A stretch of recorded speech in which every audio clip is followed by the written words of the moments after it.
Bismillahirrahmanirrahim. Assalamualaikum warahmatullahi wabarakatuh. Alhamdulillah kita bisa bertemu di channel ini. Sahabat beriman yang dirahmati Allah, pada kesempatan ini saya mengajak kita semua untuk mendengarkan kajian yang akan disampaikan oleh guru kita, Gus Baha. Seperti apa kajiannya? Mari kita tonton video ini sampai selesai. Nah, kemudian di sini saya tabarruk dengan Said Muhammad, gurunya Kiai Haji Azaim. Saya mau cerita tentang amaliyah tadi. Saya sebetulnya nggak niat bacakan bab itu, gara-gara ada khataman jumlahnya banyak saya jadi pusing. Ini panitianya tanya, khatam betul apa enggak? Iya Gus, khatam betul. Tapi kayaknya saya tidak yakin itu. Karena saya ini kan dari pondok tahfidz itu. Biasanya anak khataman itu ya rodok bodoni itu loh. Dibaca buanter sing nyemak ya mendelok pojok tok. Mergo kebanteren. Nah, akhirnya lafat-lafat yang di tengah itu enggak di apa? Baca. Tapi ya semoga dimaafkan Allah lah. Yang jelas itu enggak. Tapi saya mau cerita ya. Jadi cara berpikir Said Muhammad ini nanti juga saya teruskan di Ma'had Ali. Ini saya baca ya. Di antara yang diyakini madhab Malikiyah, ini saya baca saja teksnya. Jadi ada riwayat namanya, kalau Said Muhammad bahasakan itu Ataqoh Somadiyah. Kalau di Indonesia kadang orang bilang Al-Ataqoh Al-Kubro, yaitu dengan membaca surat Ikhlas. Di sini jumlahnya hanya 100 kali, Qila 1000 kali. Tadi berapa semua? 700 juta ini sudah susuk banyak ini. Di sini hanya 40, riwayat lagi 100, 1000. Terus sampean tadi berapa? 800 juta. Wah, ini sudah susuk ini. Itu anak cucu sampean pasti masuk surga itu kalau gitu. Ini saya baca, ini kitabnya Said Muhammad. Suratul Ikhlasi wal Itqu minan nar. Akhrajat Tabraniyu fil Kabir an Fairuz ad-Dailami wa wa ibnu Uftin Najasi. Waqad khadaman Nabiyya sallallahu alaihi wasallam. Orang ini jadi khadimnya Nabi. Qala Rasulullah sallallahu alaihi wasallam, "Man qara'a qul huwallahu ahad mi'ata marratin fi shalat ghairiha kataballahu lahu bara'atan minan nar." Ini hanya berapa ini? Mi'ata marrah. Berarti kalau satu orang itu cukup 100. Tadi sudah untuk 7 turunan tadi, untuk orang berapa? 800 juta. Ya, untuk 7 turunan cukup ya? Cukup. Untuk 7 turunan ya, sudah susuk ini, sudah susuk ini. Aduh, ribet ini. Nah, ini tak cari pembenarannya, ini supaya keren. Ini di halaman 188 Abwabul Farad. Warwa Ibrahim bin Muhammad al-Khiyari fi fawaitihi an Khudzaifah marfu'an, man qara'a qul huwallahu ahad alfa marratin faqad ishtara nafsahu minallah. Berarti 100, ada riwayat lagi 1000. Nanti tak carikan lagi yang berapa? 1 miliar mungkin. Jangan dengar banyak-banyak. Nah, ini saya baca ya. Wa hadzal adatu huwa al-ma'rufu bi ataqatis somadiyah. Wa qad nassa jama'atun mutaakhiril malikiyah ala istihbabi ataqatis somadiyah wa haddu ala qiraatiha wa istimaliha. Minhum Asy-Syaikh Abdus Salam Al-Asmar saat terus ini. Jadi kullu haula'i istahabbu ataqatas somadiyah ma'atirafi ba'dihim kal misnawi bisyiddati fi hadisiha i'timadan ala anna hadha minal fadha'il allati yutasahalu fiha faman sa'a yasta'milaha roja'a khusula ma fiha fala ba'sa bidzalik ala syarti alla ya'taqida thubuta dzalika anin nabi sallallahu alaihi wasallam hatta la yaqa fil kitsbi alaihi. Jadi intinya itu silahkan Anda bikin jumlah sesuai versi Anda. Yang penting Anda jangan kampanye kalau itu perintah Kanjeng Nabi Muhammad sallallahu alaihi wasallam. Karena kalau kamu atasnamakan Nabi kemudian jumlahnya sampai 800 berapa? 800 juta, berarti Nabi mengajarkan masyaqqah pada umatnya. Jadi cukup yang riwayat itu di sini hanya 100 sama 1000. Jadi kalau jumlah tadi untuk 7 apa? Turunan. Jadi kamu harus ditutup dengan doa, ya Allah, semua itu bukan untuk saya tapi untuk 7 turunan. Tolong catat ya Allah, karena itu. Jadi artinya gini loh ya, orang Indonesia yang sering mempraktekkan atakosomadiyah itu bukan tanpa dalil. Ternyata dalam madzhab Maliki, saya masih ingat ketika mbah saya kandung, bapaknya bapak, asmane Mbah Nur Syam, itu wasiatnya minta dibacakan 4.000. Yang baca pas itu ya bapak sama anak-anaknya. Dan kemudian alhamdulillah zaman akhir itu mulai agak ngawur. Kalau ada acara itu wong liya kon maca anake mlebu metu gak melok maca. Itu keliru, saya jamin itu keliru. Saya sering kalau mimpin di rumah, kalau yasinan di tonggo-tonggo kok anake gak maca saya keluar. Bapakmu wong liya kon maca kata saya gitu. Jadi itu menurut saya itu yang jelas saya sampai ngisi begini. Yang ada riwayatnya itu idza mata ibnu adam min qata amaluhu ila min salasin sadaqatin jariyah au ilmin yuntafa'u bi awaladin sholihin yatullah. Itu tidak ada di hadis au kiyayin sholihin yatullah kata. Yang ada itu awaladin apa? Sholihin. Jadi anaknya harus ikut, kalau tidak ada usaha kata. Akhirnya anaknya dawuh nggih Gus nggih. Wah, akhirnya tak kei jagung paling akeh, kula mendet sithik. Wong aku ora anake kok. Kadang-kadang enggak, orang lain baca buahnya anaknya mau mlebu metu mau enggak no tamu mbek rokokan. Itu harus ditobatkan itu. Keliru itu. Karena nasnya bukan aukiyayin solihin tapi awaladin solihin. Ini bukan provokator, ini memang ya seperti itu. Nah terus tentang tadi la ilaha illallah yang didawuhkan Gus Azaim, la ilaha illallah itu penting sekali. Cuma saya mohon itu dielmoni lah. Jadi dulu kalimat ini menjadi spesial karena dielmoni, karena dimulai dari fa'lam annahu la ilaha illallah. Terus hanya ayat tuh wastaghfir li dzambika walil mu'minina wal mu'minat. Saya ulang lagi ya. Terus hanya ayat tuh wastaghfir li dzambika walil mu'minina wal mu'minat. Makanya menurut mazhab Sadili, kamu diburu baca la ilaha illallah dulu, jangan istighfar dulu. Saya ulang lagi ya. Dalam mazhab Sadiliyah itu la ilaha illallah dulu, nggak boleh istighfar dulu. Alasannya masuk akal. Orang yang kafir 70 tahun itu sekali baca la ilaha illallah itu langsung yughfar lahum ma qad salaf. Sehingga la ilaha illallah sendiri sudah punya kekuatan supaya dosa kita diampuni. Qul lil ladzina kafaru iyantahu yughfar lahum ma qad salaf. Cara menghentikan kekafiran gimana? Dia melafadzkan la ilaha illallah. Ini kalimat yang begitu saktinya sampai orang yang kafir puluhan tahun itu dosanya semuanya terhapus hanya karena melafadzkan la ilaha illallah. Nah, makanya kata Abdul Hasan As-Sadili wastaghfir li dzambika ay bihadil kalimah. Seseorang sah diistighfari itu kalau melafadzkan la ilaha illallah. Misalnya ada orang kafir mati kafir, sah enggak anak cucunya mengistighfari dia? Tidak sah karena belum melafadzkan la ilaha illallah. Makanya kata Abdul Hasan As-Sadili wastaghfir li dzambika ay bihadil kalimah. Sehingga lafadz ini spesial betul. Tapi kadang-kadang beberapa mursyid cara berpikir lain. Ini kalimat thayyibah harus dibaca orang suci, sehingga mendahulukan apa? Istighfar. Untuk supaya pas ngelafadzkan kalimat thayyibah sudah dalam keadaan apa? Suci. Itu juga masuk akal.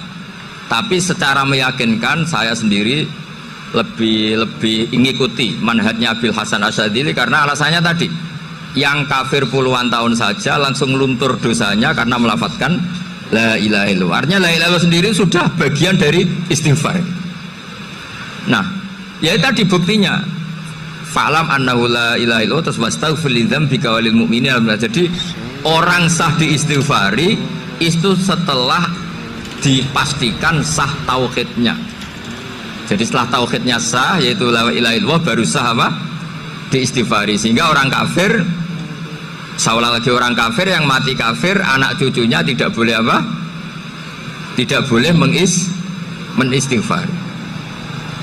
Terus saran saya kedua, la ilaha illallah itu filosofinya itu nafyun li uluhiyati ghairillah wa isbatun li uluhiyatillah wahdah. Filosofi la ilaha illallah itu gimana? Menafikan semua selain Allah itu tidak Tuhan dan hanya menuhankan Allah semata. Nah itu caranya gimana? Caranya kita harus terbiasa ini, karena tadi saya dibilangin panitia ini rata-rata mustameknya atau mustamiatnya ini santri. Caranya gimana? Dilatih pakai logika. Saya berkali-kali cerita kalau ngaji, saya sekaligus kampanye. Allah itu Tuhan yang begitu fair. Untuk menjadi Tuhan, Allah mempersilahkan, ada kualifikasi Tuhan. Jadi boleh dikompetisikan, itu boleh kata Allah. Nggak apa-apa kamu ngaku Tuhan gitu, kata Allah. Tapi nak ngaku pangeran itu paling nggak ya direputasi lah. Ada verifikasinya. Dimulai dari apa? Ya kalau jadi Tuhan itu setidaknya bikin langit bumi lah. Aturannya gitu.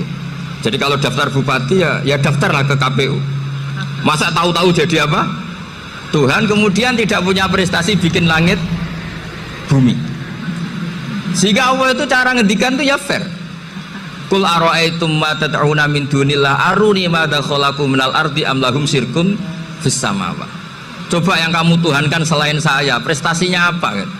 Ketika saya bikin bumi itu apa ikut bikin? Terus am lahum syirkun fis samawat. Kalau bikin langit, kalau nggak bisa ya urun lah gitu. Urun semen apa urun bego, pokoknya urun lah gitu.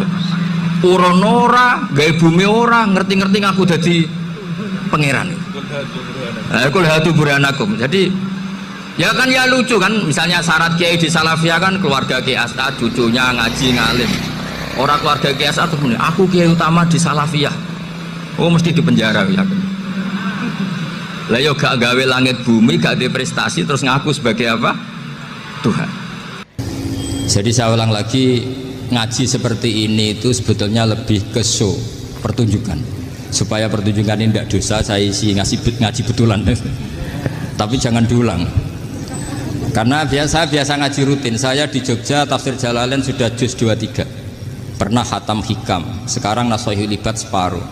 Saya ngaji di Sidogiri Itkon, di Sarang Balaghatul Quran, di Hajen Lubul Usul, tapi sarahnya yang Thariqatul Usul, sarahnya Mbah Sahal Mahfud. Jadi baru di sini ngaji bersaing sama orang yang mondok berapa? 3 bulan. Ini masalah, masalah. Nggak boleh mondok itu harus buat tulis zaman. Tapi ya tidak apa-apa, mungkin lagi ini ya. Jadi kalau mondok cepet itu kemungkinannya apa? Lagi ini. Begini, tapi saya tertarik apa yang dikatakan Kiai Haji Abdul Manan tadi menyangkut kalimat tauhid. Saya ngaji di mana-mana bilang, kalau ngaji itu yang tahqiq itu detail. Detail itu bahasa Arabnya tahqiq. Jadi kita misalnya berpikir secara jernih, orang yang kafir 70 tahun itu pasti menjadi muslim karena melafadzkan la ilaha illallah. Dan itu bi ijma'il ulama. Semua ulama mengatakan demikian. Saya ulang lagi, itu bi ijma'il ulama. Karena mansus di Quran ada ayat kulil ladzina kafaru iyantahu yughfar lahum ma qad salaf. Kalau orang yang kafir 70 tahun bisa dihilangkan kekafirannya hanya dengan kalimat la ilaha illallah Muhammadur Rasulullah. Berarti kalimat ini statusnya apa? Penghilang kekafiran, apa? Penghilang kekafiran. Lalu ada kelompok yang mengatakan gara-gara kalimat la ilaha illallah dan pegang patok nisan itu orang menjadi kafir. Ini kan jadi paradok. Lafadz yang kita statuskan sebagai penghilang kekafiran dengan lafadz yang sama orang menjadi kafir. Itu nggak ketemu nalar. Mbok nalar paling apapun tetap nggak ketemu. Kecuali tadi ya dalilnya pokoknya ngotot tadi. Itu memang kacau itu. Tapi alhamdulillah mereka insya Allah ya sadar. Kamu jangan bayangkan mereka tidak sadar terus, berarti kamu doanya jelek. Bisa saja mereka sudah ingin sadar, berhubung digojlok ini terus nggak jadi sadar. Jadi jangan-jangan salah kita karena sering gojlok sehingga yang mau sadar jadi tidak apa? Nggak sadar. Saya tadi jam 10 sampai setengah 2 masih ngajar di pondok saya ngajar tafsir masih di Rembang sana saya. Terus saya ke Semarang, Delalah Muyassar. Ya mungkin agak-agak keramat, jadi tetap jam 3:4 saya bisa ketemu Habib Umar Hafid. Saya beberapa menit ya diskusi tentang manhaj beliau, dan kebetulan saya sering belajar kitab beliau sama alumni Darul Mustafa. Meskipun saya tidak pernah ke sana, tapi saya tahu betul mazhab beliau karena al arwah junudun apa mujannada. Begini, saya sering dingetikani Mbah Mun, politik tidak jelas itu bagian dari kejelasan. Ini yang perlu dicatat. Jadi politik tidak jelas itu bagian dari apa? Kejelasan. Misalnya begini, siapa yang mengira Khalid bin Walid yang sangat musuhi Rasulullah, dia panglima orang kafir ketika ngalahkan Rasulullah di perang Uhud, akhirnya Khalid bin Walid masuk apa? Islam. Begitu juga Wahsy, qatilu ahabbin nasi ila Rasulillah, pembunuh Sayyid Hamzah, akhirnya juga masuk Islam.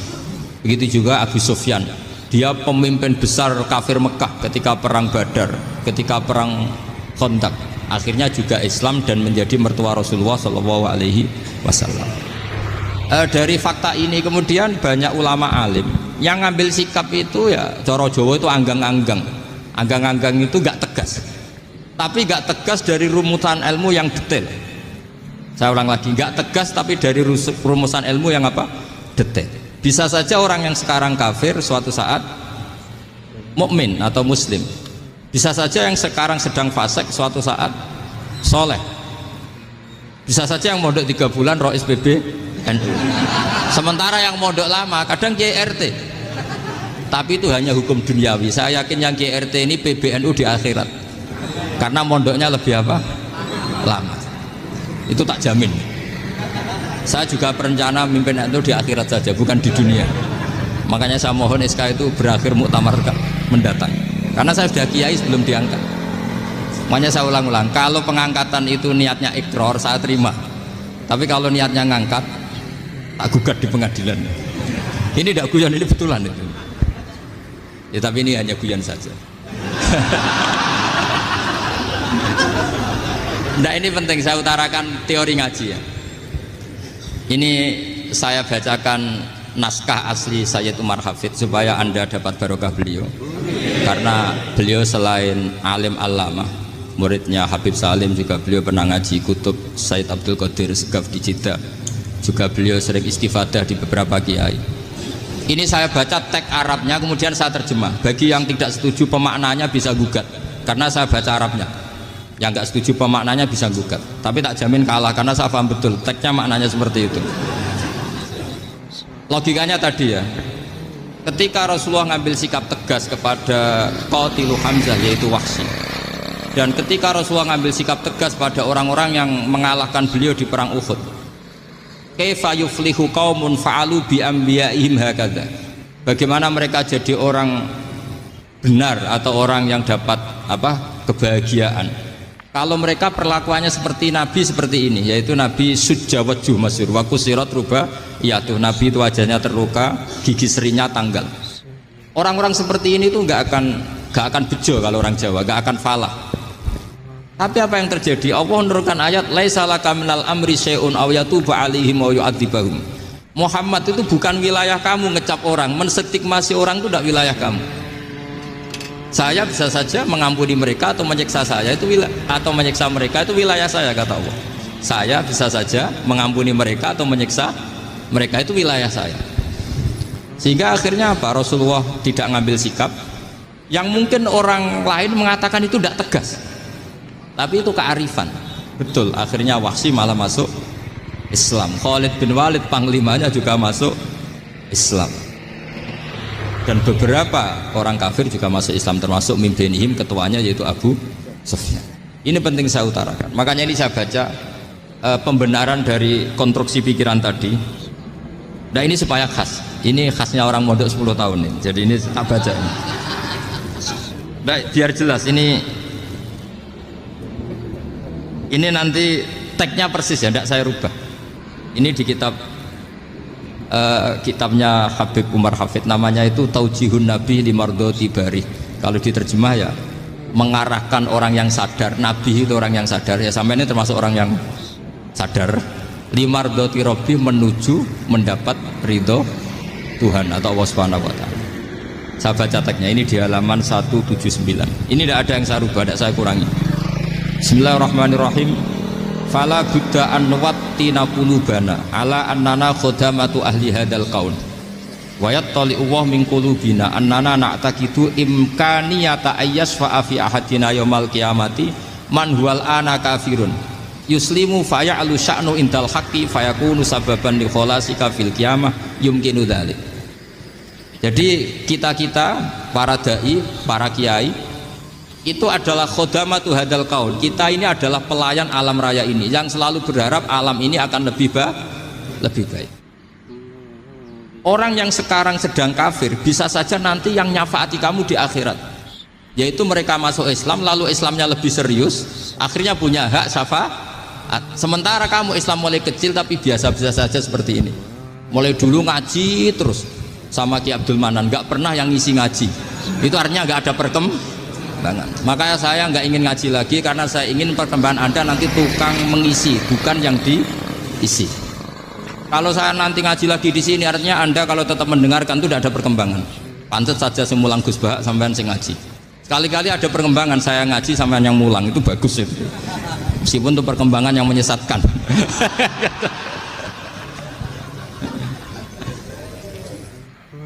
Ini penting saya utarakan, ini dawuhnya Said Umar ya.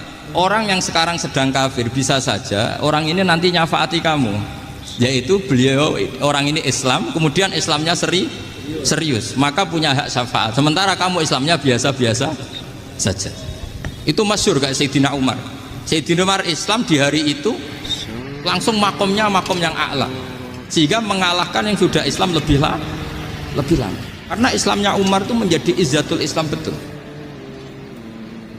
Makanya jangan benci orang tegas teman-teman, kadang ya ada baiknya. Abu Bakar itu sudah Islam tapi layinal janib, orangnya santun. Kalau dipisai orang yang menengahi lah kira-kira seperti itu. Begitu juga Bilal, Ammar, Suhaib. Singkat cerita, Rasulullah itu sering dibully ya, sering disiksa orang-orang kafir. Rasulullah berharap, wah kalau yang Islam gini terus repot. Melihat Umar ini petarung di pasar Uka, dia dapat uang itu kalau tarung, menangan. Kata Rasulullah, kalau ini yang Islam ya bagus. Beliau berdoa, Allahumma aizal Islam bi Umar. Itu kira-kira 2 hari dari doa beliau, Umar masuk Islam.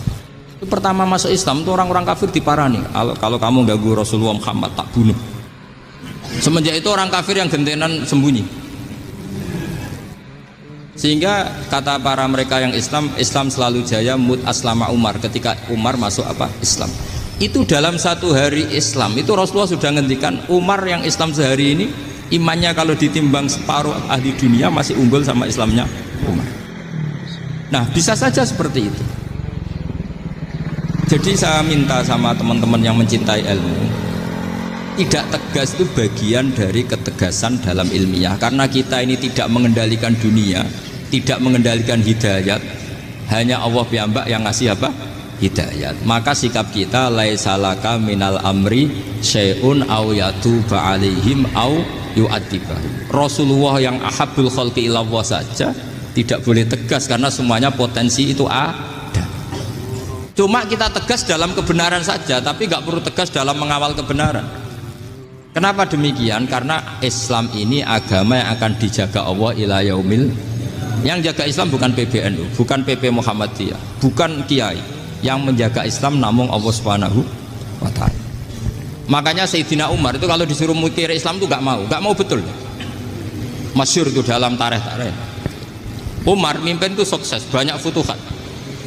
Singkat cerita akhirnya orang tuh kelangenan, wah kalau Umar meninggal kayak apa. Sehingga Abdullah bin Umar setiap jalan-jalan itu dibully. Kalau sekarang dibully, ya Abdullah bin Umar, bapak kamu itu gimana? Sudah sepuh mau meninggal kok tidak suksesi. Kalau saja ada orang penggembala kemudian meninggalkan kambingnya di hutan, kamu anggap orang yang mudoyik enggak, menyia-nyiakan kambing itu enggak? Ya iya kata Abdul bin Umar.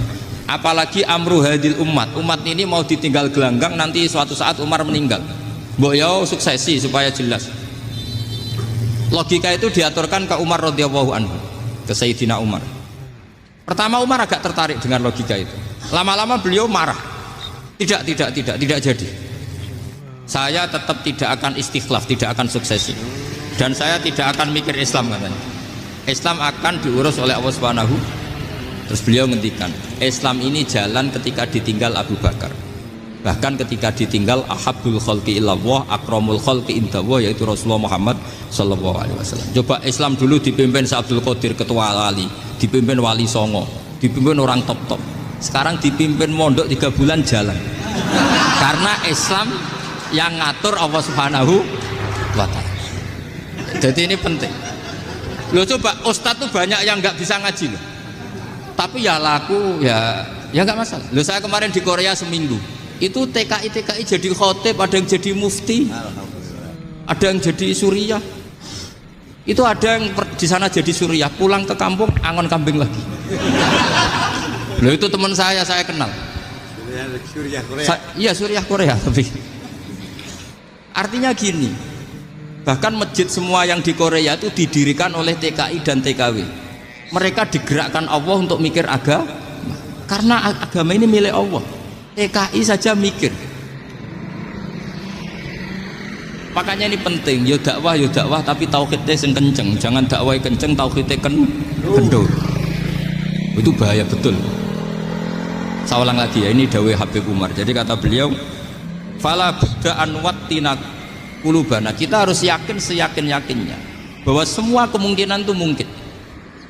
Makanya masyhur dalam tarikh ketika kafir Quraisy mau disiksa oleh para malaikat karena mereka sering menyakiti Nabi, kata Nabi gimana? Jangan. Saya berharap kalau bapaknya tidak mukmin, suatu saat anaknya mukmin. Masyhur dalam tarikh. Musuh Nabi besar siapa? Walid bin Mughirah. Punya anak Khalid bin Walid. Abu Lahab punya anak Darrah, itu mukminah yang baik. Abu Jahal punya anak Ikrimah, itu mukmin yang baik. Di Indonesia lebih hebat lagi. Bapaknya ra iso maca Quran, anaknya hafid. Bapaknya utun ra tamat SD, anaknya jadi dekan. Di Indonesia banyak orang nggak siapa-siapa, anaknya jadi presiden, anaknya jadi menteri. Artinya jangan karena bapaknya kafir kamu nganggap anak turunnya pasti selalu kafir. Teori itu sudah salah zaman Rasulullah. Yaitu Walid akhirnya punya anak Khalid, Abu Lahab punya anak Darrah. Terus siapa? Abu Jahal punya anak siapa? Ini penting saya utarakan karena dakwah kalau terlalu semangat, nanti kalau menghilangkan tauhid bahaya. Tetap innal huda. Uni Soviet kayak apa? Mengkooptasi negara-negara sekelilingnya sampai jadi Zuni. Tapi apa yang terjadi? Uni Soviet yang runtuh, persemakmurannya semua rata-rata jadi negara apa? Islam, kayak Uzbek, kayak Ceknya, kayak apa-apa.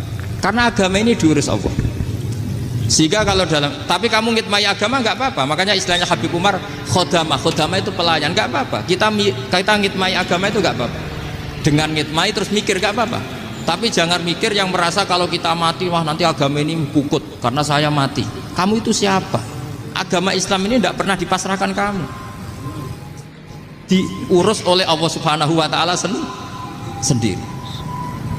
Sehingga ketika Wali Songo meninggal, agama ini tambah kuat sampai sekarang. Kecil saya itu kalau pengajian susahnya bukan main, harus izin sana sini. Sekarang setiap pengajian polseknya datang, polresnya datang, nggak ada intel, nggak ada apa. Padahal kiai dulu sama kiai sekarang itu kira-kira alim mana? Raden kiai dulu. Mbah Hasyim Asy'ari itu ngarang kitab sampai dibaca di Yaman. Saya sering baca juga kitab beliau, Risalatu Ahli Sunnah wal Jamaah. Kiai sekarang mau terjemah aja kadang salah memahami. Tapi ya Islam tetap jalan karena Islam ini dikawal, dijaga oleh Allah Subhanahu wa ta'ala.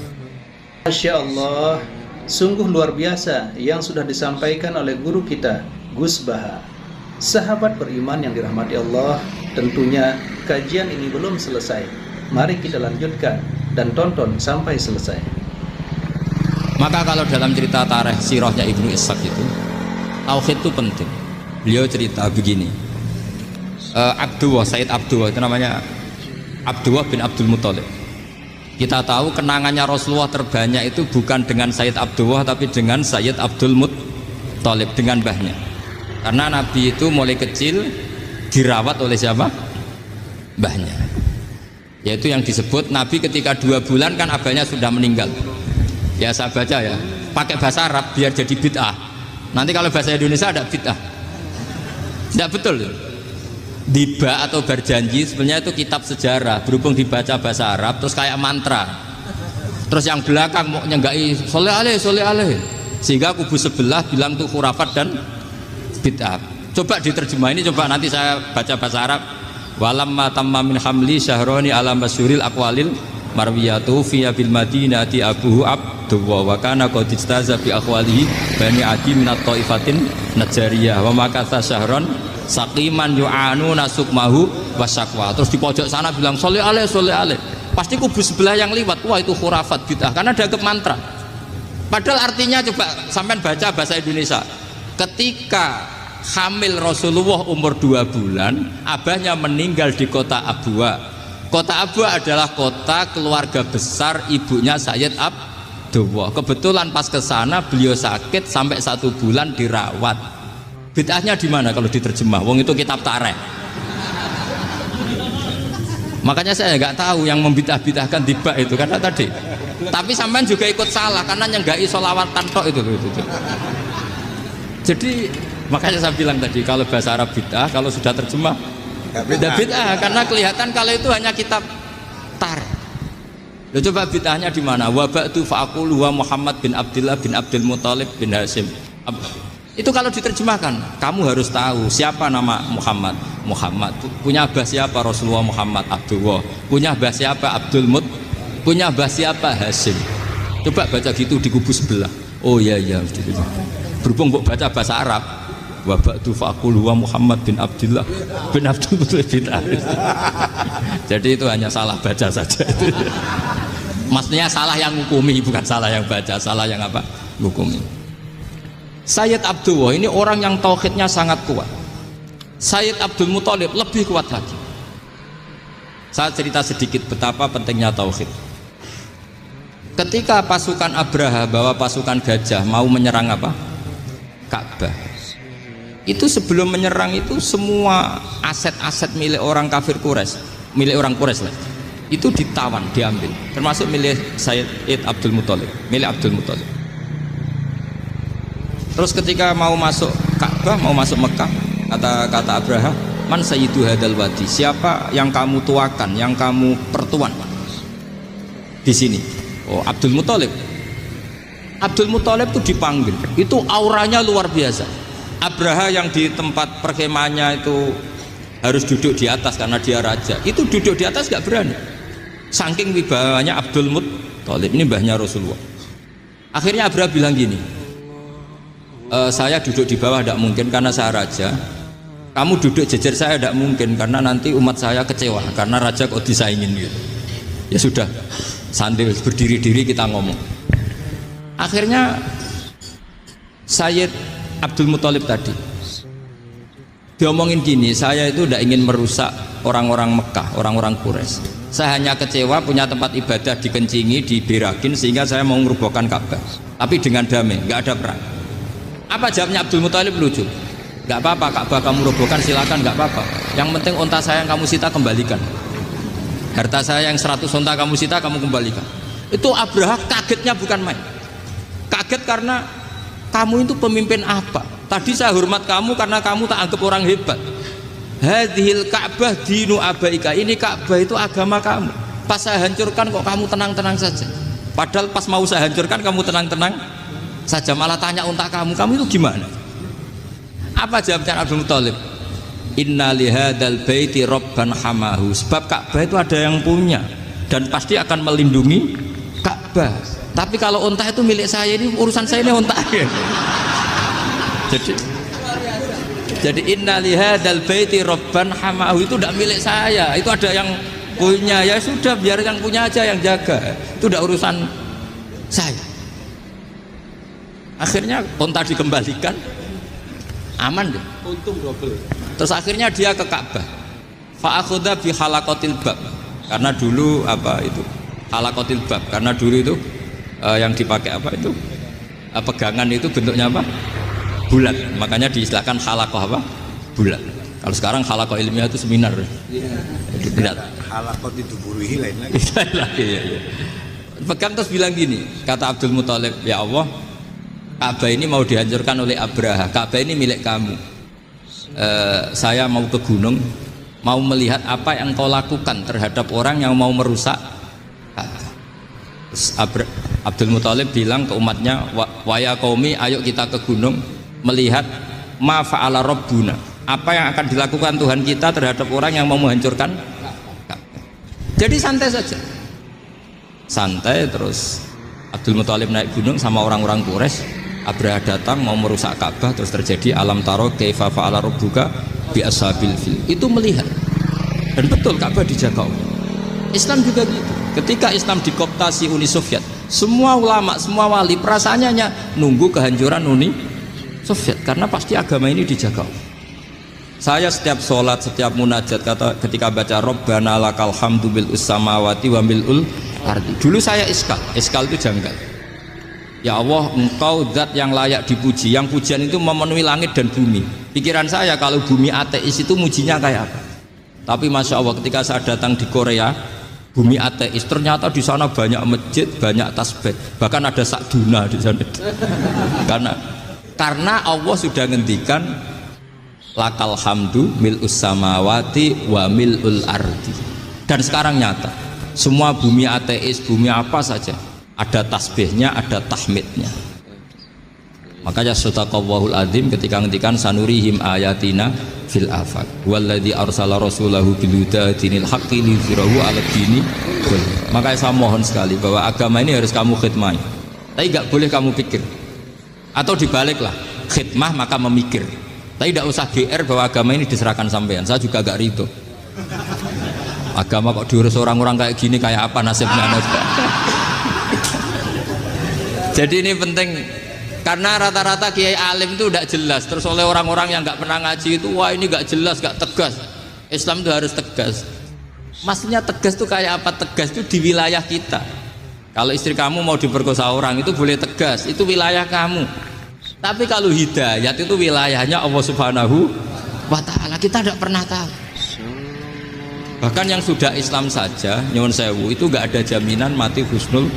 Kita tahu dalam sejarah Sa'labah itu dapat gelar hamamatul masjid, merpatinya masjid. Tapi kita tahu akhirnya Sa'labah itu apa? Su'ul khotimah. Sampai dalam Islam selalu diajarkan ya muqallibal qulub tsabbit qalbi ala dinik.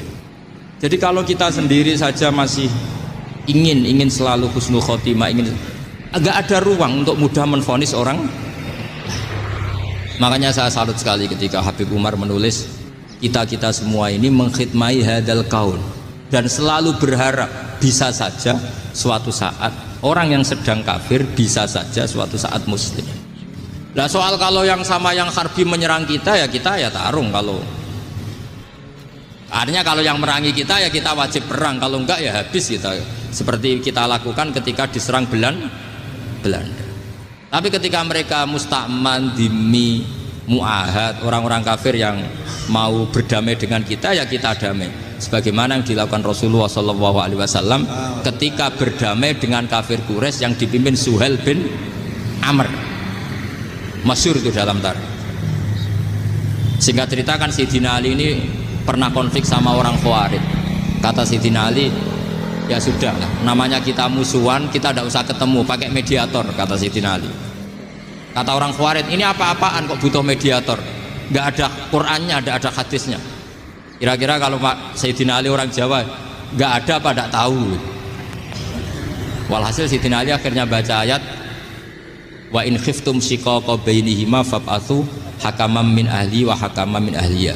Jika suami istri tengah konflik, maka yang keluarga suami kirim mediator, yang keluarga perempuan juga kirim. Terus kata Sayyidina Ali, wa amru ummati Muhammad a'dhamu min amri rajulin wa imra'atin. Kalau suami istri saja ketika konflik butuh mediator, apalagi ini kelompok besar pasti lebih butuh mediator. Akhirnya lalu mediatornya siapa? Kata Sayyidina Ali, ya siapa saja yang penting baik. Ditunjuk seseorang, diprotes sama orang Khawarij, ini orang nggak kredibel. Oh, terus Sayyidina Ali marah-marah.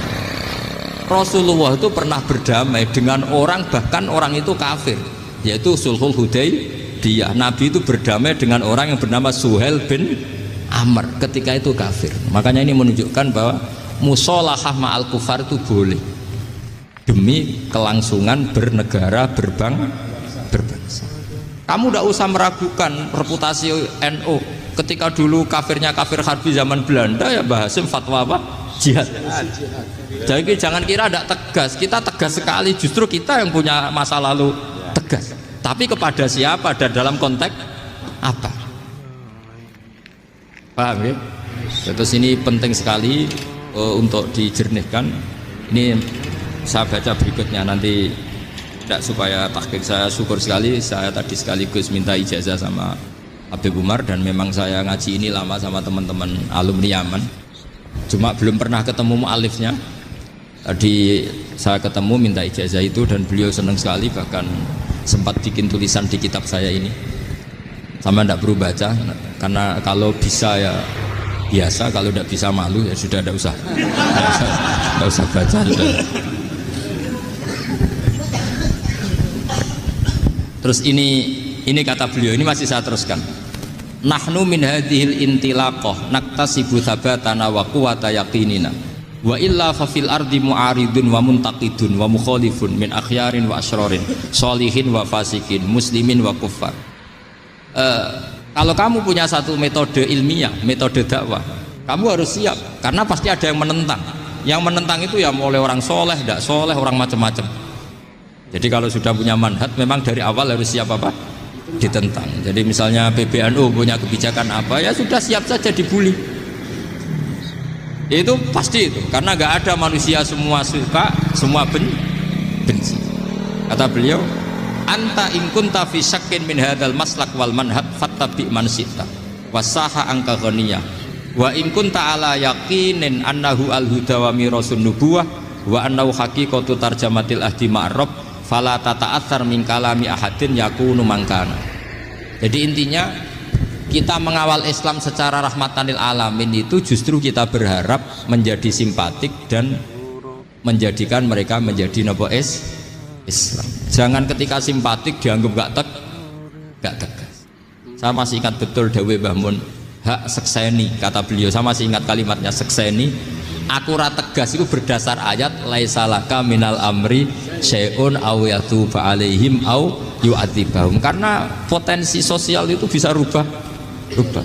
Orang yang sekarang kawan kamu bisa saja suatu saat jadi musuh, yang sekarang musuh kamu bisa saja suatu saat jadi kawan. Terus kamu ngambil sikap tegas dalam sesuatu yang nggak stabil seperti ini, lalu tegas itu kan nggak pada tempatnya.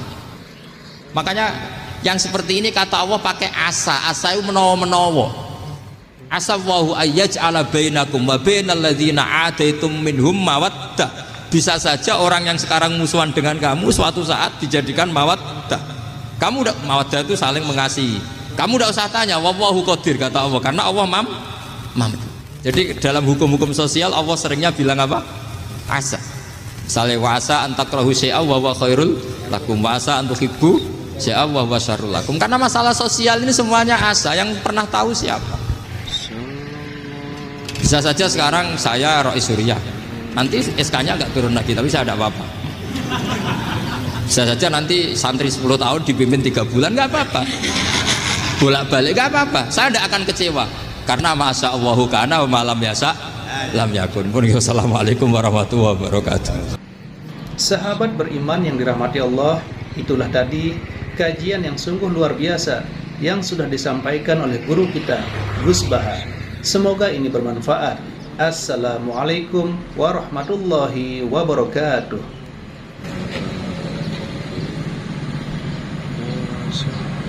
Setelah kita mendengarkan kajian yang sungguh luar biasa dari guru kita Gus Baha, mari kita lanjutkan aktivitas kita. Buat sahabatku semua yang sudah mampir ke channel ini, saya ucapkan terima kasih. Doa dan harapan saya semoga sahabatku semua selalu diberikan kesehatan, kemudahan, dan dilancarkan rezekinya. Amin ya rabbal alamin. Sampai bertemu di kajian Gus Baha berikutnya. Assalamualaikum warahmatullahi wabarakatuh.